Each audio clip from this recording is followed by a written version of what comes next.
కనకదుర్గమ్మ గుళ్ళో ఒక పంతులు గారు దుర్గాదేవికి సేవలు చేస్తూ ఉండేవాడట. అయితే ఆ పంతులు గారికి 4 కుమార్తెలు ఉన్నారట.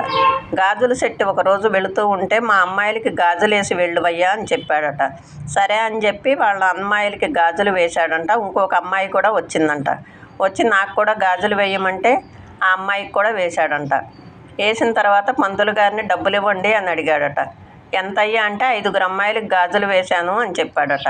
5 అమ్మాయిలు ఏంటయ్యా, నాకు 4 అమ్మాయిలే కదా ఉన్నది, 4కి వేయమని చెప్పాను కదా అంటే, కాదండి 5 వచ్చి చేయించుకున్నారు అని చెప్పాడంట. సరే అని 5 డబ్బులు ఇచ్చేసి దుర్గాదేవికి సేవలు చేయటం కోసం గుళ్ళోకి వెళ్ళాడట. అమ్మవారి చేతి నిండా గాజులు ఉన్నాయంట. అమ్మ, నన్ను కనుకరించావా, నా కూతురుగా వచ్చి నువ్వు గాజులు వేసుకున్నావా, గాజులంటే నీకు ఇంత ఇష్టమా అని చెప్పి రోజు గాజులతో పూజలు చేసేవాడట. ఆయన ఎంతో సంతోషంగా ఆమెకు సేవలు చేస్తూ ఉండేవాడట.